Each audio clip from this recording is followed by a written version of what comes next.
we're going to have to start over again. Because I'm watching, I don't know what I'm watching. I don't know if it's, yeah, I'm just going to...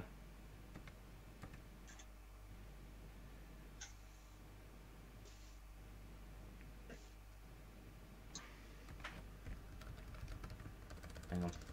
There we go. We're back. Great. Oh, are we live again? Because I can't tell, because my video feed still hasn't updated. So guys, yeah, so if you can see me, our internet just cut out. So I apologise for that, and hopefully everything's working now. So is it definitely playing again? Is it up? Is the feed actually up to date, or is it showing what was on there before we cut out? We're back up to date. Because it's still showing me as... Nope, we're all here. Everybody can see. Sorry, it's because my thing's still not... Hang on. My computer is still trying to figure out what's going on. Oh. Okay, yeah, there's another video. Okay. I'm so sorry. I'm so sorry about that, guys. My internet cut out, and I didn't know what was going on with the feed then. So before, I was just explaining how we recruited Ashley to the American Ghost Hunter show.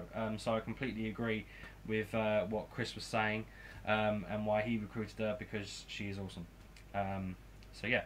I believe the word was impressive. No, I'm just kidding. You still... No, she was very impressive. Yeah, she's all right. So so yeah, so I mean, obviously, Chris, we have a lot to talk about, because obviously you're the grandson of Ed and Lorraine Warren. You founded the Warren Legacy Foundation, and obviously, I mean, they are basically what I consider not only your grandparents, I consider them the grandparents of the paranormal industry, because, you know, they were probably one of the biggest influences to us. Would you agree with that statement? There were people who came before them. Yeah, obviously. And we've known, actually, we were visited by a ghost, who used to be a ghost hunter. I'll tell you about that later if you like.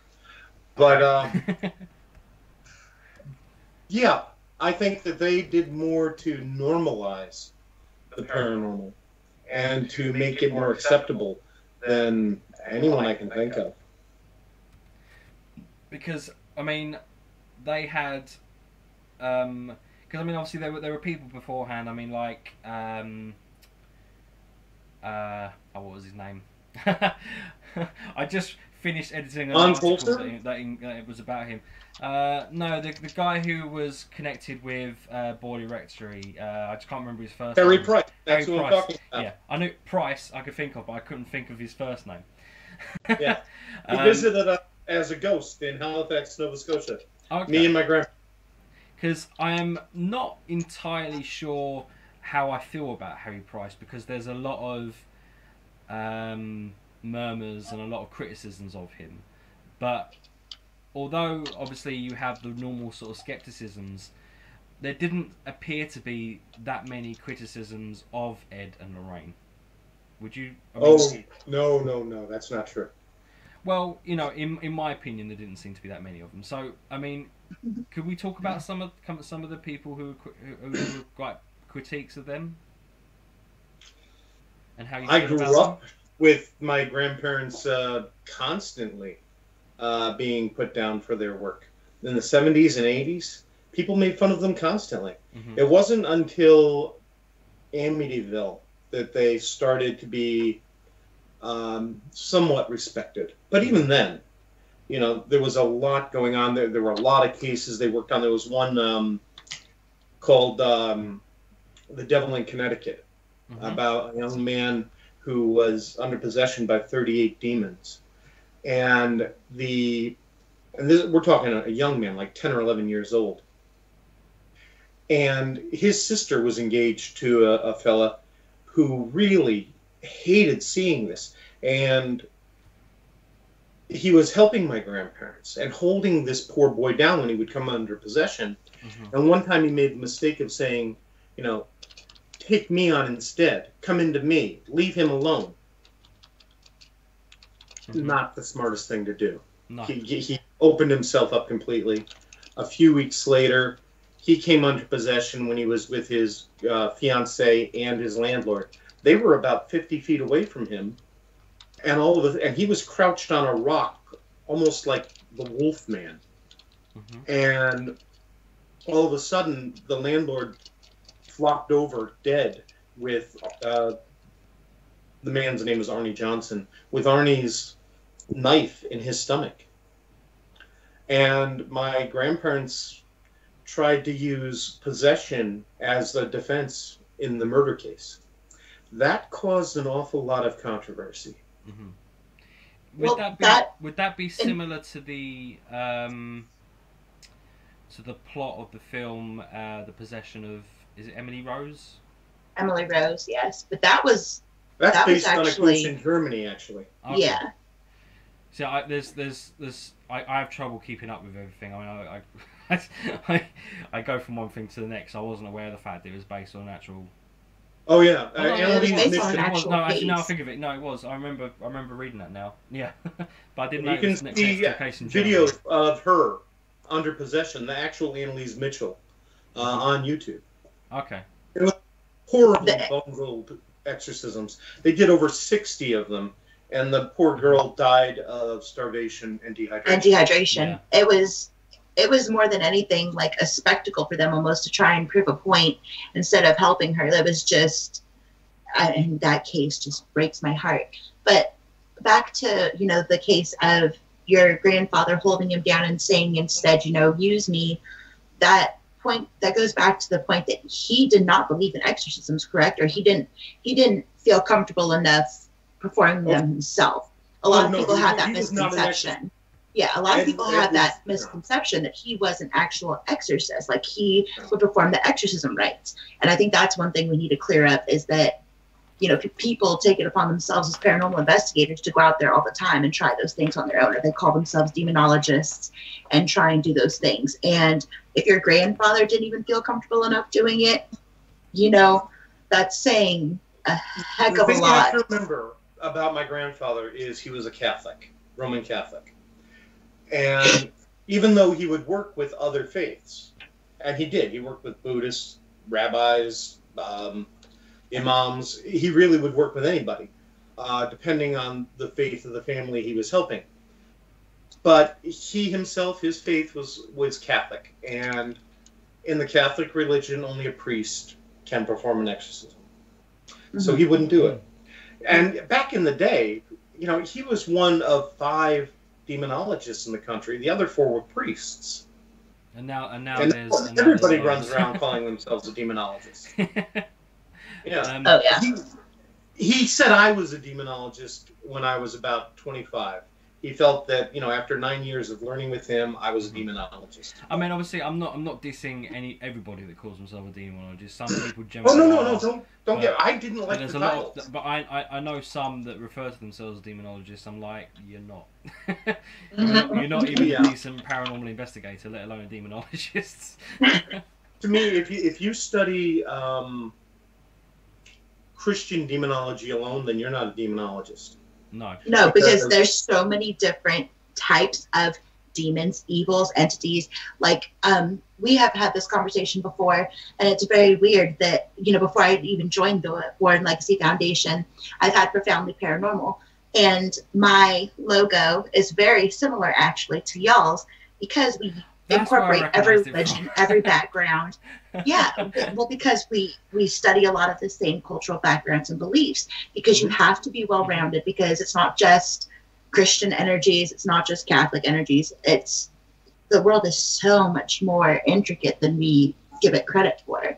I think the human race, in some ways, forgets how small they actually are in the universe, and they need to respect it. Earth alone is. They need to respect it more, personally, because we are very disrespectful as a race, and we need to sort that out. Yeah. I think it fascinates me. The paranormal fascinates me because it is shaped by our belief systems. It is shaped by our perceptions in our mind. Mm-hmm. And that tells me an awful lot about the nature of reality, and that whatever these entities are, they only present themselves the way you expect them to be. Okay. So in the case, going back to Arnie Johnson and the young man was under possession, this number one demon called itself Beelzebub. It appeared as either an old man with cloven hooves, mm-hmm. or, honest to God, like a red-skinned devil with horns and everything. Mm-hmm. Because that was the perception. Well, there is psychology is a very, very major part of paranormal investigation, and people don't seem to remember that sometimes. That's a huge part, and it cannot be ignored. Yeah, exactly. Parapsychologists are also psychologists. They usually have doctorates in psychology as well as parapsychology. Mm-hmm. And most of the paranormal foundations that have been around, say, for it's like when people talk about, like, oh, there's a demonic spirit, or there's a shadow person, or this spirit is showing themselves to me in the form of this. People forget that's not actually that person. That is, it's psychologically linked to you in that way. And I think people need to remember that. And they present themselves in a way that's going to evoke terror in you. Yeah. Because they're feeding off of that negative energy. So they're going to go to your archetype, the thing that terrifies you. Mm-hmm. And which is also why they come at night, and why that noise comes at the worst possible moment. So because they're when you're vulnerable, in any sense, whether it be a mental illness, an actual illness, health-wise, it could be anything. A loss of a loved one, just a struggle in life. You could be just down in the dumps, and that everything, especially emotions, play into what we experience. Absolutely. They are predators and they are parasites. They're going to prey on the weak. And one of the biggest things that, you mentioned it, psychology is a huge part of it. And as paranormal investigators, when so many of us take on private residential cases, it drives me nuts. And this is why I love being part of the foundation, because it's thorough. We have rules. We have, a set way to go in there and not just look for activity, not look for negativity. What? We vet these people hard, and you have to ask the hard questions. If you're not aware of somebody's complete mental state, their background, the health-wise, things that they may be, like addictions that they may be even going through, people don't realize that all plays into it, and we manifest it. How personal it can get. Absolutely, because a lot of it's one of the reasons why me and Helena stopped doing it, is because of how personal some of the cases that we did got, and we were uncomfortable with that. Not that we had anything against these people, it's just that, we felt like we were invading their privacy too much, and we just didn't feel comfortable with it. That's the job. And we literally had cases where we didn't solve the issue with, using sage or whatever. We usually solved it by counselling the people, and we're not like qualified in that sort of stuff. If you don't deal with the underlying vulnerabilities, the things that make them open to the paranormal, then all the sage in the world, all the prayers in the world are not going to do you any good. Literally, the last case that we dealt with, the advice we gave them to help stop the activity was to actually clean and tidy their house. Because we thought that was the first reason thing I tell everyone to do. Yeah, that's what we felt the reasoning behind it. Because one, it was creating the mess and the smells and stuff was creating a negative energy for them, and two, if the building is haunted by someone that used to live there, how are they going to feel that you've done this to the house that was technically theirs? I want to clarify something here too. I said a few seconds ago that if you don't take care of the underlying problems, all the prayers and the sage in the world isn't going to help. That's not exactly true. It's true when it comes to negative entities. Mm-hmm. With human spirits, it is different. Yeah. Because we're dealing with free will and you're dealing with humans. Yeah. And so going back to something you said earlier about, because you said that's why spirits are more active at night because of the psychological reasoning. Is there not a scientific reason why that might be? Like, is there something in our heads that makes us more open to it, or is it all psychologically related? There are a number of reasons, and we don't have all the theories yet, and I'll be happy to go into that as well. But number one, when there's a lot of solar energy around, that does disrupt the spirits from coming through more easily. Mm-hmm. A ghost especially, because a ghost is a weak energy spirit. You know, a human spirit doesn't have a lot of energy normally. So it's much harder for them to project themselves physically in the daytime and be seen. Mm-hmm. They can still do it psychically. They can project themselves into your mind, which is why, you know, Ashley will see somebody and I'll be standing right next to her and I won't see them because they're able to connect with her. Mm-hmm. So do you, are you not sensitive in any way to spirits? Oh, I am. Yeah, I am. I just in my 20s, I scared the hell out of people, and I suppressed it a lot. I only use it now on cases to sense evil, on rare occasions. Mm-hmm. Because I mean, really rare. That I will communicate. Rarely, ever evil. Rarely. Say that again? It's rarely ever evil, and that's another thing that always bothers. I know we've had that conversation a lot too. That drives us nuts, and everybody's like, it's a demon or it's evil. It's like, no, you know, he's just having a bad day, man. Like, he's not evil. He's not evil. Okay? He's not evil. He's just a bastard. Exactly. Hey, people are people. You've entered their home. You have to remember, most ghosts are either there because they've got unfinished business, or they don't realize or they're lost and they don't know they're dead. Mm-hmm. You know, and you come along, and let's say you're an empath. You know, your aura burns more brightly, so you're a light in their darkness, and they're attracted to you, and they're trying to reach out to you because they don't know what the hell's going on with them. So they're going to try and connect with you, and because that noise or that knock or that whisper terrifies you because you don't know what it is, you're going to possibly assume it's evil. That, oh my God, something's out to get me. When chances are it's Ned that used to live upstairs, or it's your grandmother. Yes. Although if it's us, sometimes usually they follow us around. They just sort of, we get Klingons.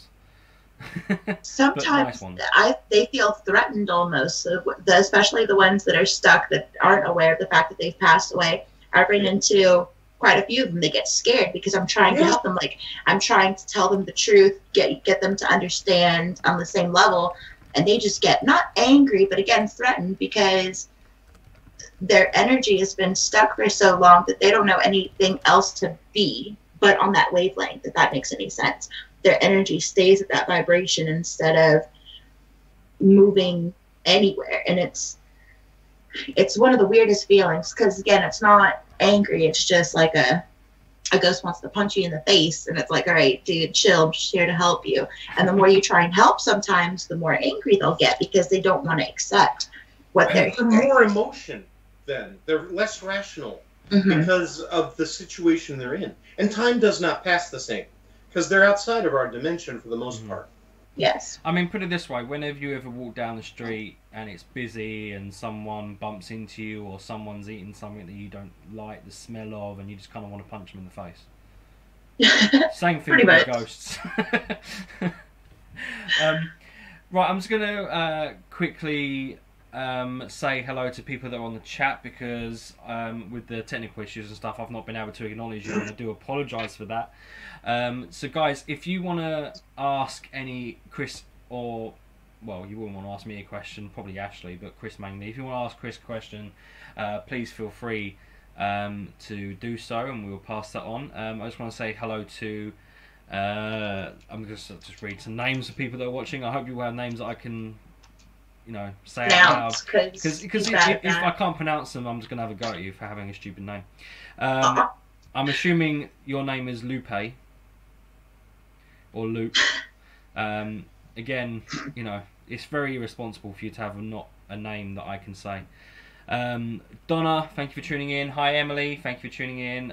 Tony, Tiffany, Vicky, thank you for watching as always. Gina, Holly, Sherry, hi again, how you doing, Sherry, Ali, and everyone else, Mary, thank you all for watching and supporting the Daryl's watching. He was, but I think he might not be watching now. I know he's travelling home today from Dallas. So. From Dallas, yeah. And hi, Rob. Thank you for having a very normal name. And also, I mean no disrespect. It's not, it's nothing against you personally. It's just that I don't speak good. So it's my problem, not yours. So guys, cheers. Thank you for tuning in. If you have any questions for Chris from the Warren Legacy Foundation, then please feel free to ask and we will pass them on. If you're just tuning in, Chris is the grandson of Ed and Lorraine Warren. I keep going to say Wallace. I don't know why. It's me. My brain not think good.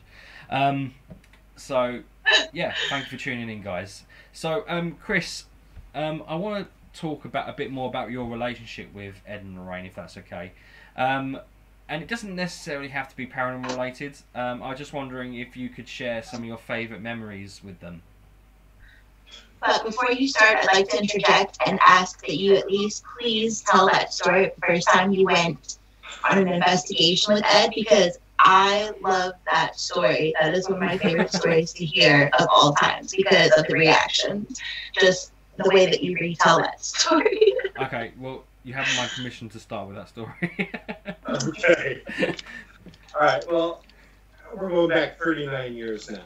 I've been doing this 39 years. Okay. And I've been on pretty much every big case that Ed and Lorraine worked on from 1980 onward. Okay. Except for one notable exception, just because I couldn't believe it was real, which was the Werewolf of London case. Okay. Hey, no, don't laugh, because I'll tell you what, I've learned since then. Yeah, that was a real thing. You sure this wasn't a really hairy guy who had anger issues? Oh, no. This wasn't a hairy guy at all. This was a spirit that took him over, an animal-type spirit, and made him behave like that. Okay. The guy was in a prison lockup in, I can't remember the name of the town in Britain, but there was, one of these sliding observation windows about this big. He got through it. A human head can't fit through there. He went through it to escape. Right. Unless you're a shapeshifter. Or a very good contortionist. Well, this guy wasn't. He was an ordinary blue-collar worker. But anyway, so back in 1980, I was 16 years old. And I was afraid of the dark. I mean, totally terrified of the dark. From the time I was 8 years old onward. Couldn't sleep without a light. I didn't know it growing up, but we kept living in haunted houses. And it was always my room that was haunted. I would hear voices, whispers. The room would always be frigidly cold. Mm-hmm. Insects used to drop down from the ceiling in one house. And nowhere else in the house, just my room coming down on little threads. I'm like, what the hell is going on here? Does this include the house that you lived in Braintree? No, I lived there by myself. Okay. This was growing up until I was about 16. Okay. So my grandfather had this idea. He was going to take me out and start me in the work. Now, I'd been exposed to the museum and seen Annabelle and everything else. I was locked in the museum when I was 4 years old by myself. That's nice. But so we got up to Lee, Massachusetts, and we were greeted by the husband and wife. They had children that weren't there that night.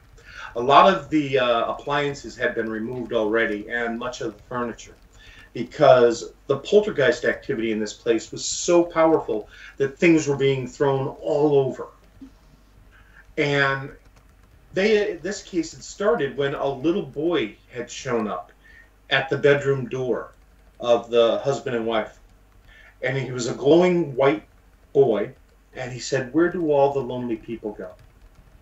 And the wife, of course, was touched. I mean, she had 2 children. This really bothered her. So she called her priest. Priest came in, they did a blessing, and the little boy disappeared. Unfortunately, that night, this hulking black shape showed up and started terrorizing the family. The priest had stirred it up. The child had originally been used as a facade to create an emotional bond with this couple. And once that was there and they started rebelling against it, that's when it showed its true face. Mm-hmm. And one night, the husband worked 3rd shift at a mill, local mill in Lee, Massachusetts. And the woman was alone in her bedroom. She had a set of rosary beads on the bedpost. And the kids were right across the hall in their 2 bedrooms. And this shape comes into the bedroom, picks up the rosary beads, and twirls them in front of her as if to say, "You think these are going to help you?" She ran out of the bedroom, tried to get to the first child's door, and the pull-down staircase to the attic came crashing down on her head and knocked her out. When she came to, God knows how long that took, the thing was gone. She got both children out, even though there was no lock on the door, and it seemed like it was locked. Now they were fine. They got out, and that was the end of it for that night. Then we showed up. And we were greeted by these pounding noises. They were shaking the walls. They were so loud. Boom, boom, boom. Always in patterns of 3. And scratching noises, clawing noises inside the wall. We're not talking rats here. We're talking full-size wolf or tiger, and growling noises, deep, deep growling noises. So as we're going up the stairs and the wall is shaking right next to my head, we turn the corner and we see that the attic staircase has been pulled down. I look in the bathroom to my left, and the cross hanging on the wall is, of course, upside down. My grandfather says, "Chris, we need to check things out. I want you to sit up here in the master bedroom in the dark and tell me what happens." So, you were asking about my relationship with my grandfather? The man is a sadist.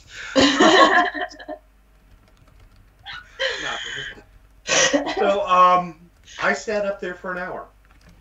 And it was banging noises, clawing noises, growling noises. And I'm like, "Gramps, I hear growling." "Okay, Tris, let us know if anything else happens." Like that wasn't enough. Exactly. So while I'm sitting up there in the dark, they get a pot, and they put a Holy Church incense in it, and they light it. Now this stuff stays lit forever.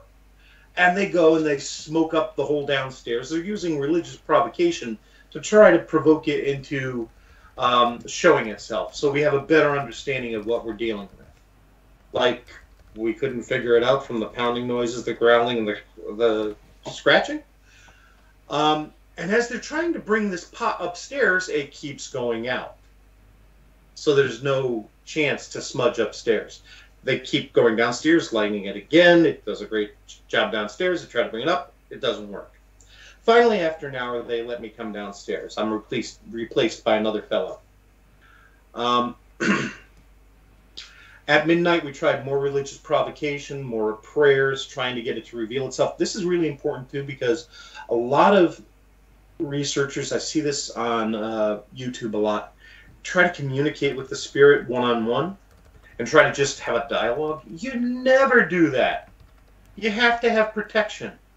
Otherwise, you're going in and basically setting a banquet where you're the buffet. Mm-hmm. You know, don't do it. If you use religious provocation, make sure you got the faith to back it up. So we did that. No reaction at midnight. So then we're on a a radio program on AM radio, Brian Dow, WTIC radio, 39 years ago, and I still remember this. That's how vivid these memories are. And at 3 a.m., the husband and the other researcher are upstairs using a phone. The wife and my grandfather are on another phone on the couch off to one side, and I'm in a recliner with a giant crucifix in one hand, the phone in the other hand, and under my breath, I'm saying, "By the power of Jesus Christ, I command you to be gone. By the power of Jesus Christ, I command you to be gone." And then the two hulking black shapes walk down the stairs and into the room. These things were 7 feet tall. They were huge. And the woman screams that her face is on fire. My grandfather takes out his flashlight, and we see 3 claw marks appear on her face and blood dripping down. That's when that pot full of Holy Church incense that had been left in the kitchen comes around the corner, straight at my head, just missing me, hitting the window behind me. The shade flies up. The pot crumples. The window didn't break at all, but this heavy pot crumpled. I said, "Oh shit," over the radio. There was no time delay. The woman's screaming. She wants to get out, and being the hero I felt I needed to help her get out of the building. So I get out of my recliner and I run to the front door. The lights are now going on and off, on and off, on and off. The recliner that I had just been in 10 seconds earlier flips over by itself, and the front door is locked. We can't get out. It's 3:15 in the morning. I love it when spirits stop you from leaving a place. Oh yeah. Finally, it just unlocked by itself, and I got the lady out. One of us threw up. I don't honestly remember which of us it was. And you sure it just wasn't you, Chris? You know, I don't honestly remember. And that was my exposure to the paranormal, my first time. That is a big awakening to the paranormal.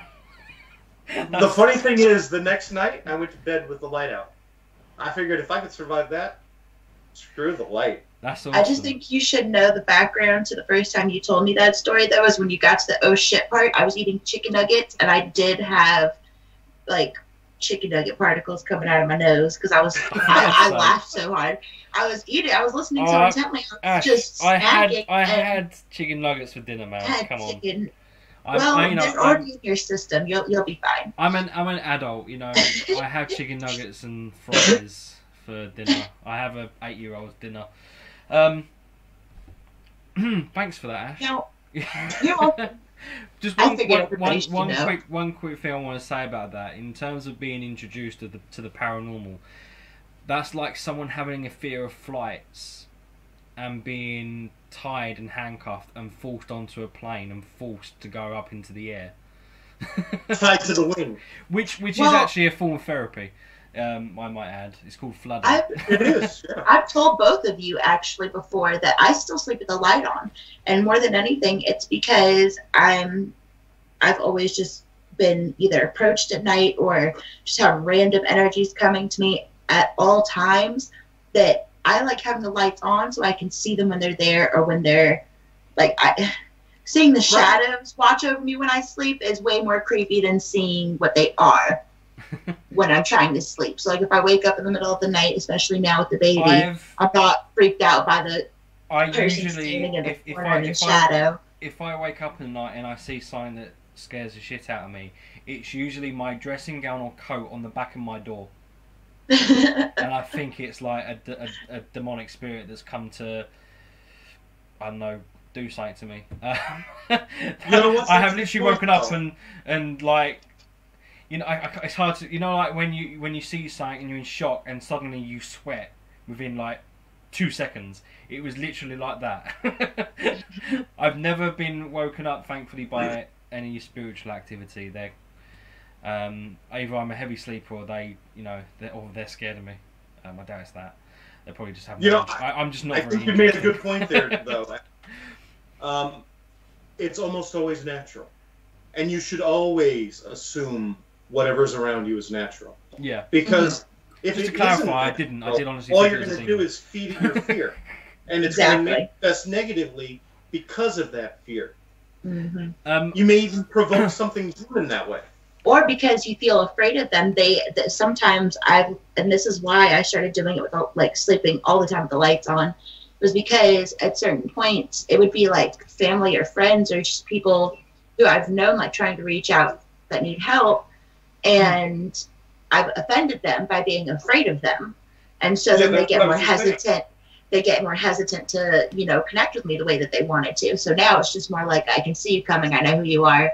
I'm not freaked out. So it's more this has no connection for everyone. This has no connection to the paranormal whatsoever. Sorry, pardon me, whatsoever. But I've become addicted to sleeping with the fan on, even though it's not hot, and I can't sleep very well otherwise unless it's on, because of the constant like humming noise. It helps me sleep. I don't know why. You need that white noise like a baby. I just want to quickly warn you, I've only got 10% left on here, so we probably have about 20 minutes tops. Okay. I just want to quickly just say some people have asked me to say hello. I know one of them is she's got 4 names. Donna Lynn Godin Dupree. I'm assuming is it D? Yep. And there is another, but I have lost it. We have a lot of people asking about, the Ouija board things, and I don't want to spend I don't want to spend most of our time left that we have discussing that, because it's always going to be open for interpretation. Mm-hmm. I mean, you can sit there and try as much as you want to, show people like the shows that we've done with Karen Dahlman with the Ouija board and showing the positive aspects of it. But everybody's always going to have their own take, especially with the intention that you take going into it. But you do have to be careful. I mean, you have white lights that you're connecting with while you're performing on the board. You can channel better who you're actually communicating with. Now, if you're just a random person on the street, and you pick one up and you're like, oh, I just want to see who I can communicate with. Your father or somebody might have just passed away. You're in a poor mental state. That's who you're going to think you're communicating with, but you never know truly what type of energy you are channeling when you're opening up that, way of communication. Now, somebody asked, do you believe in the same things that your grandparents believed in? Because I do remember a quote that they said, Ouija boards are just as dangerous as drugs. And they stated that seances and Ouija boards and, other occult paraphernalia were dangerous because, evil spirits disguise themselves as your loved ones and they take over your life. Now, that was especially true back then. It was a new thing. Ouija boards were made as games. They were sold as a children's novelty toy. They still are. Yeah, and that drives me nuts. But I mean, people went in with those intentions, and you can only imagine all that evil that was lying in wait out there, waiting for somebody to give them a way to speak. And then they're given literally a portal to do so through. Do you still believe that they're just pure evil, or do you think that there's a way to connect with the good as well as the bad? I will always tell people not to communicate with spirits because you don't know what you're going to get. Depending on who you are, depending on your mental state, depending on so many factors, depending on where you are, you don't know what's going to come through. Just because you want to contact Uncle Fred doesn't mean Uncle Fred's the one that's going to answer the door. In fairness, I would just never open the door. Anything can come through. I would never contact Uncle Fred. He was a bit of a dick. But I know what you mean. and it's not just Ouija boards. It's the act of spirit communication. If you're a medium and you're talking to the spirit that's there, more power to you. You know, you've got that ability, and God bless you. Literally, has blessed you. But if you're an ordinary person, chances are nothing's going to happen to you because you don't have that vulnerability that they're looking for. But if you are somebody who's vulnerable, we get far too many cases because of spirit communication and attachments. Far, far, far too many. And that includes things like the wrong person going to a haunted tour, a supernatural tour. I cannot stand paranormal tourism. I really cannot stand it.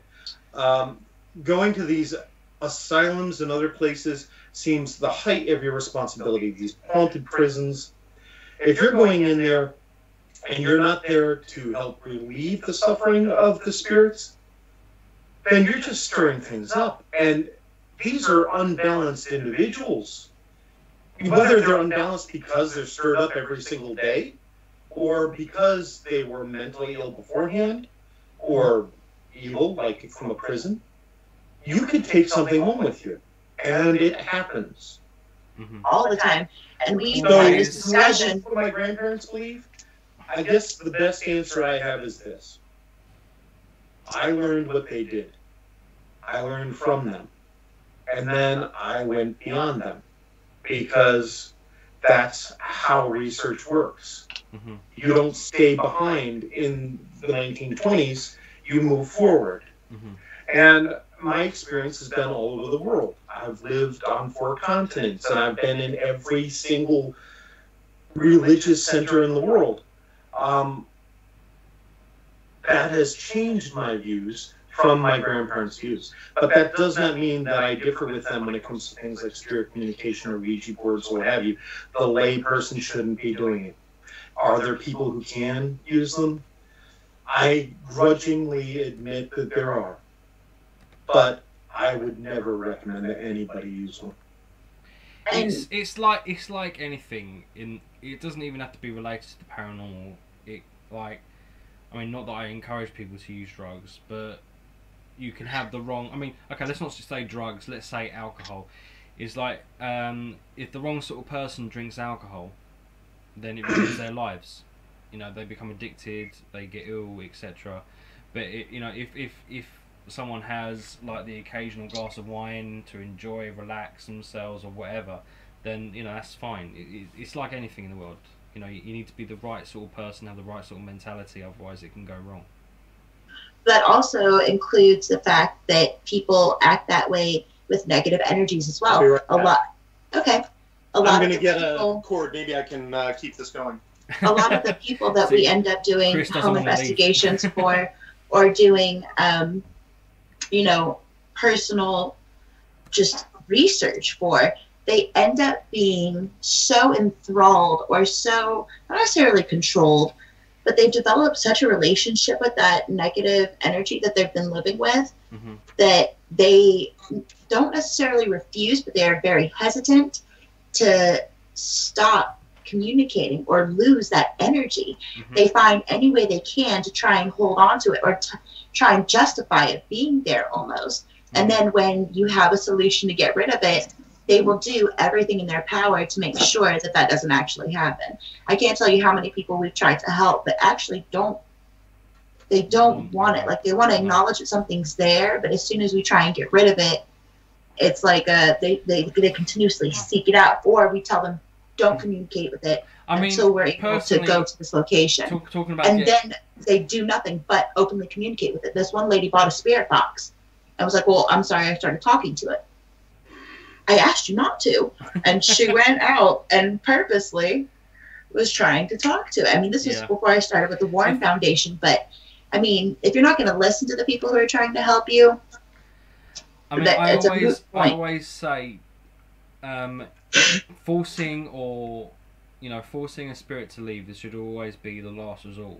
As a paranormal investigator, I personally try and find like, I suppose in a way I'm kind of mediating or arbitrating between the spirit and the people. You know, we've got to find a way for this to work with you together. And I always say to people, you know, it depends on the haunting, but I never say, you know, oh, if you want to, you know, go straight to burning sage, get crosses, get Wiccan stars, get whatever, use protection and etc. Because all you're going to do is upset the spirit. The first thing I always say is don't, especially because you don't know what type of entity you're dealing with. Exactly. I mean, again, this depends on the spirit, but I always say try communicating first, but not. I mean, it's like just saying out loud. Like if something happens and it upsets you, then just politely and respectfully say that to them and basically take it from there. The whole thing with me in paranormal investigating and trying to help people with a haunting, it's all baby steps. You can't just go from, oh yeah, it's haunted, let's get rid of the ghost. You've got to... And you can't just take somebody's word for it either. Their influence, what they're perceiving, is of course going to be swayed by whatever, again, predilections they have beforehand before we get in there. It's never going to be the same perception for an investigator and the person who's experiencing it. It's like if you get scratched on an investigation, people will immediately assume that the spirit scratching you is demonic. It's like, what? Can people not scratch you? Right. Your cat can, your dog can. There are a million good reasons why you've got that scratch. And even though it looks like a cross or it has 3 scratches, that doesn't necessarily mean anything. Well, the 3 thing is a misconception. Is that right? Demons don't necessarily speak to you like in 3s or whatever. That's a misconception. Like we're running. Unfortunately, you're going to lose me, and I apologize, and I appreciate being on here. To answer your question, though, because we think it's scary, now they use it. Oh, absolutely. It's a preconception. If a negative ghost, like a negative energy, is sitting there and like just, oh, I want to mess with you, or they want to scare you, they will do things that present themselves as demonic because they're aware of the psychological effect it has on us. Exactly. Before we do go and lose you, though, we talk about the Warren Legacy Foundation because that is a huge pillar of the paranormal community. You literally have people from all across the world. We added a team from New Zealand like a month ago. You have people every single day pretty much just trying to get to be a part of this collective. And I would like you to tell people the way you make us operate. I mean, we have to sign contracts. We have to make sure we adhere to a certain standard. You go ahead. Bylaws, everything. Yes. It's very important that we maintain our professionalism, that our focus is on the people and not on our own egos. We're not there for entertainment. We're not there to become well known. We're there to help, period. We are a research foundation. We share our information with one another so that we can teach future generations of researchers, so we can help the public to understand what's going on. And we are free. We're out there helping people who need our help, and we don't charge for those services, ever. We are in tons of countries right now. We're always expanding. We need to expand. Our mission needs to be everywhere. I mean, we need to be in Siberia and Mongolia. And right now, we're not. Well, Mongolia is a very sparse country. It's huge, but there's like... still there. All I'm saying is if you ever need a representative to go to Mongolia, I'm down. I love the food. All right. I will be the spokesperson for Mongolia. You're about to lose me, so I just want to say I'm happy to come back and answer more questions. We obviously didn't get through a whole heck of a lot tonight. I may contact you. We may do a pop-up show before we take our winter break, so that's before the 21st. Keep in mind, I'm leaving the country 3 weeks from today. That's I'll okay. be going to Our show ends 2 weeks from today, so. And I'll be doing my Warren Files podcast. There we go. Teaching people about the paranormal all over the world.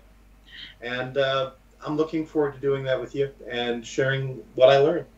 Now, when can we find the Warren podcast? I know that's coming out soon, and we've recorded a few episodes already. So you want to tell the people about the first few episodes that you have coming out and when they can find it and where they can find it? Well, we're going to have the first 5 dropping on the 15th of October. And then we'll be giving you one every single week from then on. The first bunch include great interviews, especially with this one young lady, Ashley something. Storm. Ashley. I don't know that. She kind of sounds like a B word. No, not even a little bit. She's a sweetheart. And I mean, we've got a former priest who's one of our team members. He's a psychoanalyst. Terrific interview with him. He's done some work down in Peru, and he's got some fascinating stories. We've got a woman who's an investigator in Canada, and during an investigation, she slipped into another dimension with a coworker. So, really good stuff, and I think everyone's going to enjoy it. And I'm especially looking forward to doing the ones on location. I'm going to be everywhere and teaching how different it is wherever I am. I mean, you live a very, very interesting life, Chris. I mean, before the show, I didn't realise that Chris had lived in the UK, and he actually lived in a town where I used to live, like basically 10 minutes away from, probably less than that. So I mean, that's the county, in the county where I grew up. So I didn't realise we had that sort of connection. I was like, that's crazy. You don't realise how much of a small world it is until you get something like that happen. Lived in 54 places. Well, I probably live near everywhere. I've lived in less than 5, so. But obviously, Chris, I'm going to thank you so much for coming on. We'll set something up so we can do like a part 2 of this interview before the 20th of October. Hopefully, we'll keep in touch and see what our schedules are like. So we'll definitely have you on again, Chris, before we end our run, so to speak. If anybody needs help, by the way, find us on Facebook, Warren Legacy Foundation for Paranormal Research. We're there to help. And type that in the comments. Definitely, so if you guys if you want decent help, definitely contact them. Don't contact us because we'd be no help at all. That's not true. Ashley is one of us. Oh, I meant us as in the American Ghost Hunter show. But just to clarify, the whole point in the American Ghost Hunter show is to entertain. But at the same time, we want people to become aware of things in the paranormal. We've always stuck to what we believe, and what we believe is very similar to what Chris believes. We want to teach people while at the same time being fun, basically. That's why we don't take ourselves very seriously, and that's why we do stupid stuff all the time. So that's what the American Ghost Hunter show is about, guys. If you haven't watched us before, you can visit our website, although it does need a bit of an update, if I'm honest. And you can also go to our Facebook page, give us a like, and follow and check out some of our old videos on Paranormal Warehouse.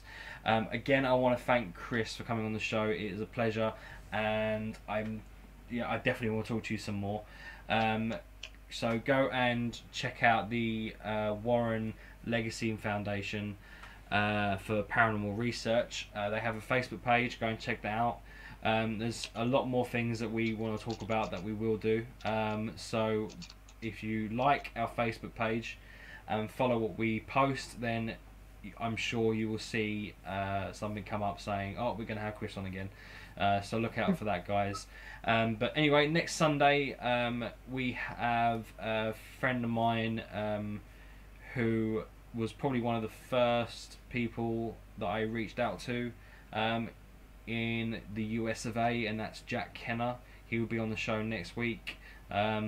It's going to be a great show because Jack, if you don't know Jack like I do, then you're going to get to know him, trust me. So don't forget to tune in next week, guys. So yeah, again, thank you, Chris, for coming on. Are you still here? Because I can't see the thing. Yep, you are. Yes. Thank you. I enjoyed it. It was a great time. we're definitely going to enjoy it a second time, because I honestly will probably want to talk to you. I could talk to you for hours, and I don't say it to many people. Usually, I'm like 20 minutes tops, and I want to move on. So I told you, you make him excited, but not like in a weird way. I was telling Chris earlier, I was like, he's so excited to interview you, and he's never like this excited. He's never this like amped up about it. He actually has like a list of questions that he's going to ask you, and you're never that prepared. Yeah, because I've got more stuff I want to talk about, because like I was saying to Chris before the show, I've been looking more into the foundation and into the Ed and Lorraine, and since yesterday I just keep thinking of questions. I'm like, oh, and I'll just quickly write it down on a piece of paper. Unfortunately, I don't know where those pieces of paper have gone. I mean, in fairness, one of them was while I was at a doctor's, and I just wrote it down on a magazine and left it there. But then, whatever. That's me all over, just doing stupid crap all the time. Anyway, guys, thank you for tuning in. Chris's thing just died, just so you know. Okay, thank you, because I need to. Yeah, I don't see that. So let me just quickly adjust this so they're not just seeing Darth Vader.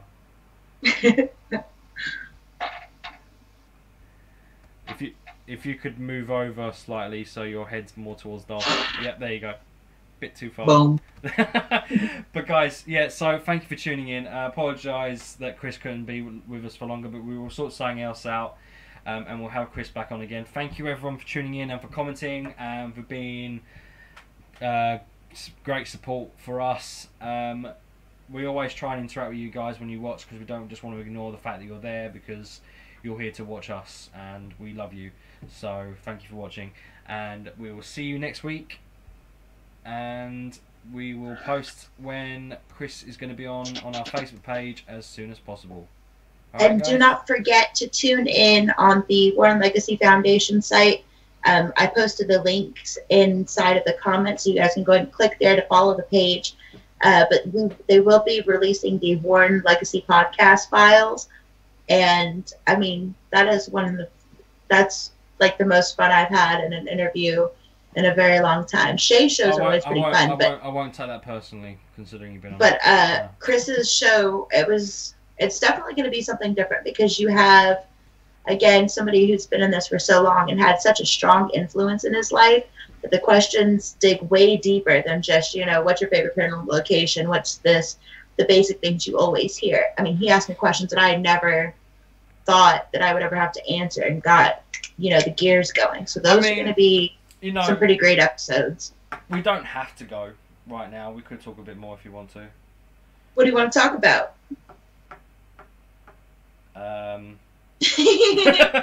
See? Well, if you have any questions, like if you had any other questions you were going to ask him about the foundation, you can ask me, and I can try and answer them as best I can. Our goodbyes on this show are always like 5 to 10 minutes long. And then stay on afterwards. And then this time we've decided, you know what? Sod it, we're going to stay on anyway. Well, so, guys, if you don't know who we are, or if you do know who we are, the American Ghost Hunter show was set up at the end of 2016 by Daryl Marston, who's now on Ghost Hunters. But for me personally, the show didn't really start until a year ago, when we were on a radio network called KCOR or KCOR, and then after about a year of doing that, we moved over to here, Paranormal Warehouse, and it is a year to the day that we actually started on KCOR, and in less than a month it's also going to be my 10-year anniversary of paranormal investigating. Not that that's relevant to what I'm saying, but anyway. But because my wife is expecting our first child, and because Ashley is also expecting her first monster, child, and because crotch goblin. Exactly, and because also another member of our team, Annie Weebs, who also does her own show on Paranormal Warehouse, she is expecting a child. Just to clarify, I'm only responsible for one of them. There's that monkey laugh. Love it. And that because it sounds like a macaque or something like that. I love it. It's the best laugh ever. I love it. So from the 20th or the 21st of October, we're actually beginning to be taking a it's not short, 4-month hiatus, basically so we can get our lives in order. But something I decided the other day, because I don't want our Facebook page to be completely dead, I'm arranging with some very I just saw you laugh on the feed, Ash. I am setting up some she snorted, yeah she did. I'm basically setting up some live investigations throughout the winter with some very good paranormal investigation teams from the UK and from America. So we've got some in November so far, and we should have some in December and January as well, and then obviously we return in February. So yeah, basically check that out, guys, on our Facebook page, on the American Ghost Hunter Show Facebook page. Obviously there's always going to be stuff in Paranormal Warehouse. It's only us that's taking a break. There's always going to be great content on Paranormal Warehouse, so do not forget about Paranormal Warehouse. I said that way too many times. Ashley, what site was that again? Paranormal Warehouse, right? Paranormal Warehouse, yeah. So Ashley, what are your plans for the rest of the year, considering you're going to pop in December? I have my show, Storming the Unknown, on RU Media Network. I'm going to be running that until the very beginning, mid-November as my last show, I do believe, because Oliver's due in December, so I'll be doing that until then. I'm actually going to be releasing the Bonnie and Clyde documentary that I did in a 6-part series on RU Media Network. It's going to be released in 6 different sections because you know that it's 6 hours long. So it's broken up into all the different parts like I had it. And then after that, baby making. Not making more babies. I was just going to say, making you sure made that a baby. just making sure that this one comes out the right way. You got to take it out of the oven. Oh, yeah. And make sure all its limbs are on. And, you know. Darren actually asked a question. He said, what are your feelings on a pregnant woman taking part of the investigations, or what are the dangers of it? I was going to point that out. I mean, you investigated while pregnant, and Helena also investigated while pregnant. And the only difference it made to her is the fact that she had to do it in short bursts because she was too knackered. Tired in English. Now, that's one of the things is that, you know, I usually can investigate for like 9 to 12 hours, like one bathroom break. And now it's like I have to stop every 20, 30 minutes. But, I mean, aside from that, I definitely choose where I go more carefully. There was Broken Bow, which I told you as soon as I pop this baby out, I'm going back. And I'm taking care of business. You were investigating there, what, in June, was it? July. You had to cut it short basically because you realised it wasn't safe.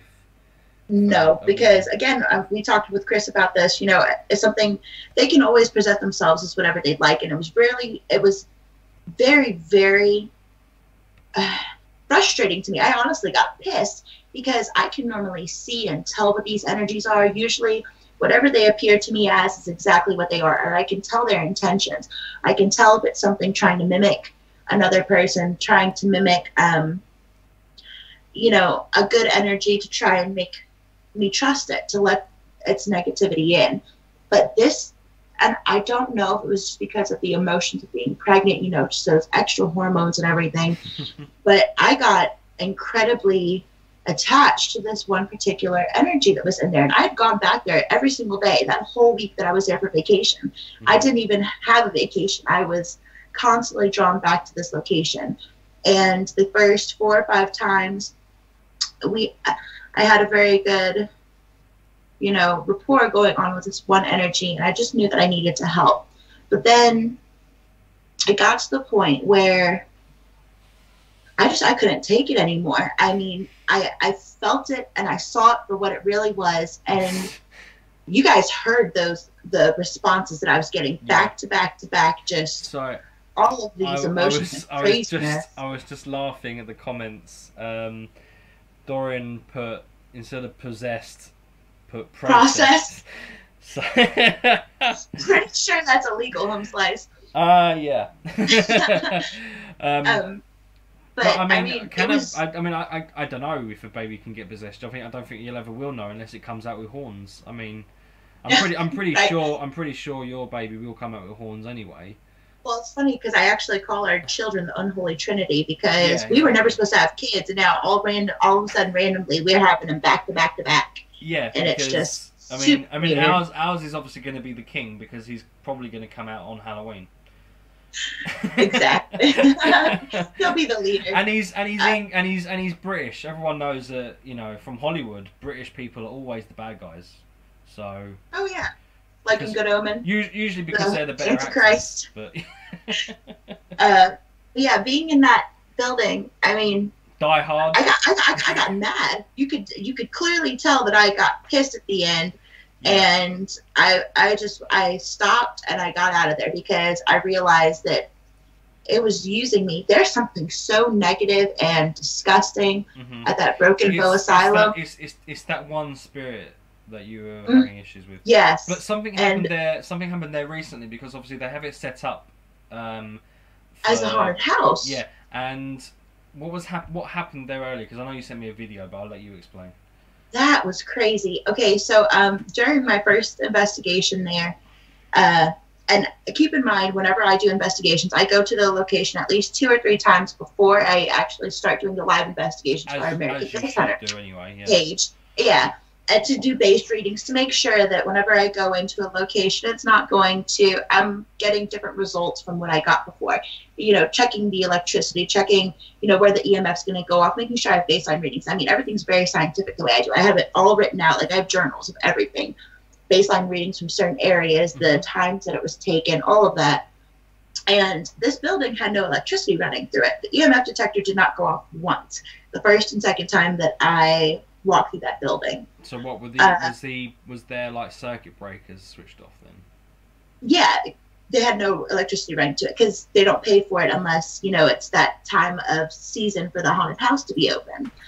And I kept getting drawn to this one particular area, and the EMF detector kept going off, but I couldn't pinpoint where it was coming from. And then all of a sudden, I just got this, you know, doll for some reason. I look over and I'm like, okay, maybe it's the doll because there's something really. That doll creeped me out the first few times I went in there. Something weird coming off of it. In you know, with dolls, I mean, they're all like, I hate all of them. Creepy, yeah. I'm the same way. But I mean, you could feel the energy coming off of this thing. And the EMF detector, because I had used it near the doll those first 2 days, and nothing happened. This time, you were on the other end of this, the live investigation. It went apeshit near this doll, and there was no electric, there was no batteries, there's nothing inside the doll. The doll's pretty old. There were no batteries inside of the little nursery spinning wheel thing that was on top of it. None of that. And my EMF detector just kept going off like insane amounts. It was spiking over 30, 40, and that specific EMF detector that I have, it takes a lot for it to make it go off. Like, you would have to be up on top of a box, you know, right on the side of it just to make it go off, even just a 10 or 20. This thing was spiking over the 30s. When I'd back up from the doll, it would stop. I'd go back near the doll. I actually laid it right on top of the doll, and it just continuously went off for about 2 minutes. Andrew, the gentleman who owns the asylum, sent me a video the other night of one of his workers. This worker was trying to go shut off everything, make sure everything was off before they left for the night from the haunted house. They installed an electric mobile on top of the doll's little carrier thing that it has. And then all of a sudden, he's trying to turn it off. This light will not go off. And you saw the video. I mean, there's no reason that this light shouldn't be going off. It's a strobe light. It's a strobe light. Yeah. And so you should be able to turn it completely off. This light would not go off. And the dude was seriously freaked out. Like, we're not staying there any longer. and said, I'm just leaving it on, I'm going. Because nobody likes that doll. And come to find out, after I had done the investigation, he got it from like a random ass flea market in Arkansas. So you don't know where this doll came from. You don't know what types of energies it has attached to it. I mean, we're not saying that the doll is possessed. It's about it's about the spirits that have attachments to the doll. Exactly. It doesn't have to necessarily be a doll. It could be anything. It could be a hairbrush. Could be a bit of chicken. I don't know. It could be anything that anchors that person to this world. Like, it could have belonged to a certain person, and that's just their last possession left. I mean, that place is just super weird. But I won't go places like that. I go places that I know, that I'm comfortable with, that I feel protected at. Like the Bonnie and Clyde Ambush Museum. I would never stop going there, being pregnant. I actually go just so that way they can visit with Oliver, because I honestly do feel they had a huge part to play in all of that. So, I mean, I go back just so I can visit with them. And I would never put myself or the child in a position where we would get hurt. Now, also being pregnant, you have to understand your child, and people might not believe this. I don't care what you believe. I just know what's real. They have like guardian angels almost that are here with us that constantly watch over them. They are protected. Even if I'm not protected, he is protected. He still belongs to that middle ground energy. He's not one of us yet. His soul hasn't been born into the world. He's still protected. There's a white, like I have 2 white light guides. Ever since I've been pregnant, there's an extra one, and that's his. So we're never unsafe. We're always, the baby's always protected. Helena has an army of spirits. Yeah. Oh, literally so an army. Aren't a lot of them actual like military people, like military personnel? Two definitely are. But then I mean, one of them is one of her spirit guides, and then the other one is like related to her spirit guide. But then there's like obviously their friends. It's complicated. I'll have to get Helena to explain it. But I think we should end the show, because we are actually overlapping someone else's show at the moment. Not that really makes a difference, because they've got loads more views than us because they're doing readings. I mean, now I've said that, we could literally do whatever we want, because everyone's going to go over to her show. Ashley, take your clothes off. No, I'm joking. Right. So guys, again, thank you for watching. We are going to end the show now, and I want to thank you all for watching, and yeah, putting up with us, looking at our faces. It's not hard. I mean, it's not easy. I know it's very hard. But yeah, we'll talk more with Chris later on in the month, before he goes away on a trip, and before we stop. But you can check out Ashley. You have a show on RU Media on Saturday, don't you? Yep, every Saturday until mid-November. Then I'll be stopping for a little hiatus. So if you want to see more of her face, check that out on Saturday. And then this time next week, we'll be back with Jack Kenner. As I mentioned earlier, when I ended the show earlier, but didn't. But I am ending it now. So thank you all for watching. Thank you all for putting up with our faces. And we'll see you next week. And hopefully you don't come into contact with a bit of chicken possessed by a ghost. Bye.